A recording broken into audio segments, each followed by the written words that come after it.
Good morning. This is KELOLAND on the go with all you need to know in news and weather as you start your day. A 24-year-old from Ipswich died last weekend when a rock dislodged and struck her while climbing in the Black Hills. Angela Hines was airlifted and later died in a Rapid City hospital Saturday morning. Hines was an SDSU graduate and graphic designer in Rapid City. Her friends and family describe her as spontaneous and energetic.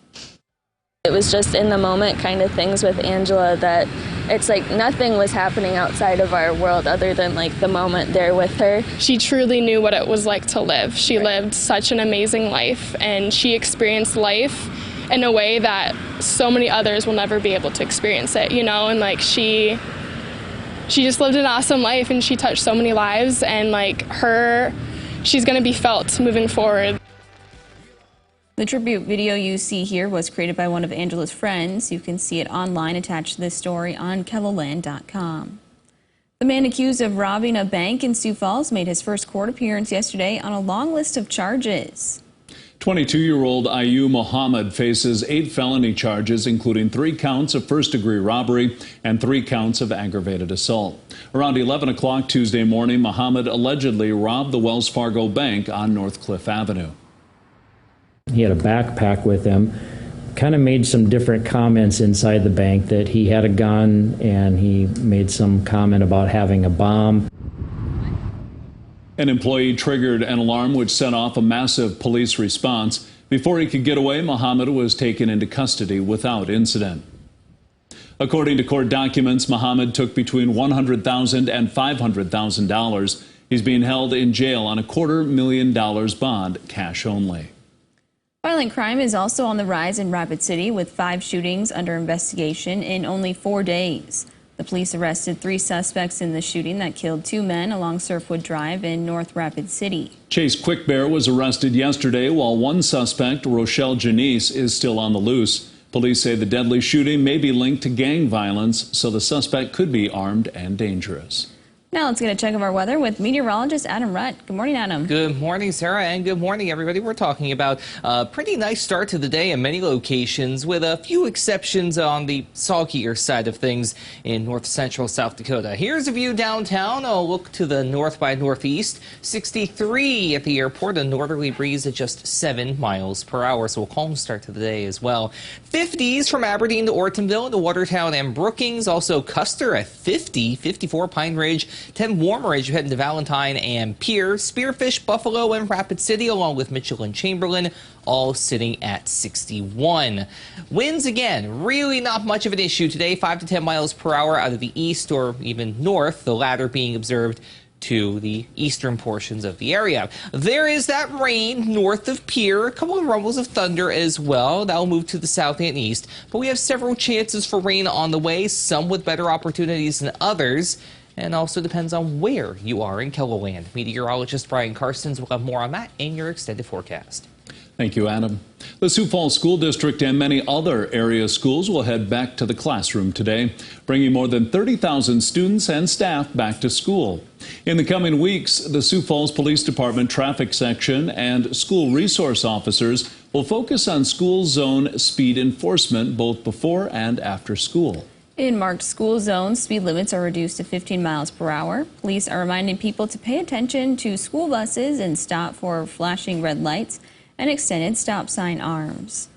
And just in time for the first day of school, Southern Cliff Avenue is back open to drivers. While construction work is far from over, Cliff Avenue between 49th and 57th Streets will be open to two-way traffic through the remainder of the project. Drivers should still expect delays, especially during the morning and evening rush. Millions of Americans have $10,000 less in student loan debt following yesterday's executive order from President Joe Biden. Students at USD are excited to know they will leave college with a slightly smaller debt than they were planning on. But not everyone is happy. Some Americans are concerned about the impact this could have on inflation and the American taxpayer. And we also know that most economists, not everybody, but most economists suggest that this is going to make inflation worse. How could it not? You put $300 billion of new money out on the street, that's going to have an impact. For some people, that's only, $75 or $100 on their student loan every month. That might not be enough to cause a large stimulus that would cause an inflation problem, but it is something that could happen. Digital reporter Jasmine Jackson looks into what the loan forgiveness means for inflation and the cost to the American taxpayer with this KELOLAND.com original online now.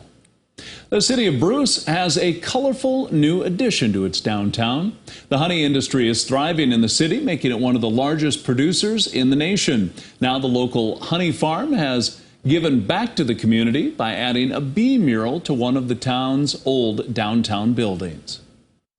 Oh, I just think it's got a lot of people talking. It was so fun in the whole process as it was going up. People would stop by and try to guess what was happening and what we were doing, and it was just kind of a surprise to the community. The mural is over 100 feet long, 30 feet tall, and features the farm's founders as well as South Dakota's largest bee. That's a look at some of our top stories. Now let's get one last look at your weather with meteorologist Brian Karstens. Brian? All right, our weather today, well, topping out back in the upper 70s for Sioux Falls, Aberdeen, probably in the same range. Rain chances will be redeveloping here in far western South Dakota late today and tonight. You can see that rain there is shown on Futurecast, probably expanding toward Pierre after midnight tonight. So that's your best bet of moisture. We probably are looking at a couple of cells here farther east towards Sioux Falls, but at that point, not really too organized. And most of the day tomorrow, we'll be watching the rain in the northern half of South Dakota, where it'll impact some of those temperatures. And then we'll see if we get a little more of that to redevelop into Friday night, north and west. I do think that as the weekend approaches, this area of low pressure will have a tendency to kick off a couple more scattered thunderstorms Saturday morning, probably northeast South Dakota, and then eventually into Saturday night. That trough is hanging around. It's enough here to at least bring to the plate here a couple of thunderstorms. Overall, to end the weekend, same thing here. We've got a few areas roaming the plains of these scattered showers and thunderstorms. But, yeah, it's not going to be enough to certainly wash us out for the weekend. In fact, I would argue the opposite. Sioux Falls will be plenty warm and humid. Upper 80s both days of Saturday and Sunday there. Even Monday up to 89. And humidity will be going up in that time period as well. And Aberdeen will kind of follow the same talking points through that period. Jury's still out on how warm that's going to continue through Tuesday, Wednesday. There's kind of a frontal boundary that's teasing us from the north. So we'll see if that impacts things down the road. But for Pierre, a little hotter Saturday, Sunday. We did elect to go back to the low 90s. The chance of rain, though, going into this forecast still, I like things late tonight and tomorrow, and then also Saturday, there'll be a few showers and thunderstorms around. And Rapid City, too, a good bit of rain here starting late this afternoon and tonight, and that'll carry over as a 60% chance of rain tomorrow. All right, that's your weather. More coverage online at KELOLAND.com.